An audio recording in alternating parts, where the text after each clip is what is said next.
আমরা একটা প্রোগ্রাম নিয়েছি গভর্নমেন্টের, আমাদের পাড়া আমাদের সমাধান।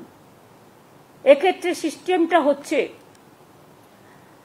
আমাদের সরকারি প্রকল্পে অনেক মানুষ অংশ নিয়েছেন, এবার মানুষের প্রকল্পে আমাদের সরকার পথে নামছেন।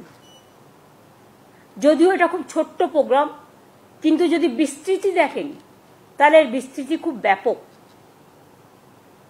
মাননীয় প্রধানমন্ত্রীজি বারবার বলেছেন আত্মনির্ভরশীলতার কথা, কিন্তু কার্যক্ষেত্রে কিছু হয়নি। করতে হয় টোটালটাই স্টেটকে। আমরা এখানে কি করছি, আমরা যেটা আমাদের পাড়া আমাদের সমাধান, সারা দেশে এইরকম উদ্যোগ এই প্রথম। এখানে মানুষ নিজেদের বুথে, ওই ব্রিজ নয় বা স্কুল নয় বা বড় বড় প্রোগ্রাম নয়, সেগুলো যেমন ডিপার্টমেন্ট করে ডিপার্টমেন্ট করবে, এটা এক্সট্রা প্রোগ্রাম।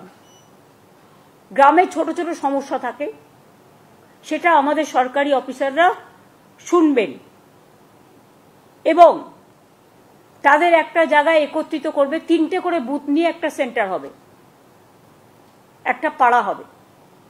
এবং 3টে বুথ নিয়ে আমাদের 80,000 বুথ আছে। এটা করতে 2 মাস সময় লাগবে, কারণ একটা বুথ থেকে আরেকটা বুথে যাবে, আরেকটা বুথ থেকে আরেকটা বুথে যাবে, এবং একদিন করে প্রত্যেকটা বুথে তারা সারাদিন থাকবে এবং সেখানকার সাধারণ মানুষ তাদের জন্য একটা করে জায়গা থাকবে, সেখানে এসে তারা তাদের গ্রামের সমস্যা জানাতে পারে।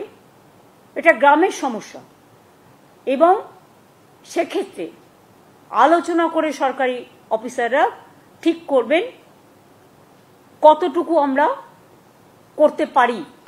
বড় প্রোগ্রাম নয়, এটা কিন্তু ছোট। আমরা স্মল ইজ বিউটিফুল, স্মলে চলে যাচ্ছি, গ্রামের অন্দরে, মাটির অন্দরে। সমস্ত কাজই হবে স্বচ্ছতা বজায় রেখে, নিরপেক্ষতা মেনে, অনলাইন পোর্টালের মাধ্যমে, কিন্তু মানুষ নিজের সমস্যা নিজে জানাতে পারে, নিজের কাগজ নিজে জমা দিতে পারে। আমরা যেটা বলতে চাই যে আমাদের অফিসাররা তাদের সাথে আলোচনা করবেন।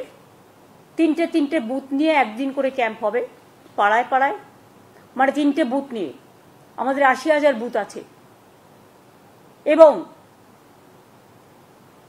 এখান থেকে কথাগুলো শোনার পরে আমরা একটা ফান্ড স্যাংশন করছি। এত সমস্যার মধ্যেও একটা বুথের জন্য আমরা এর জন্য ছোট ছোট কাজ করার জন্য 10 লক্ষ টাকা করে স্যাংশন করব। তার মানে এখানে প্রায় 8,000 কোটি টাকার উপর সরকারের খরচা হবে।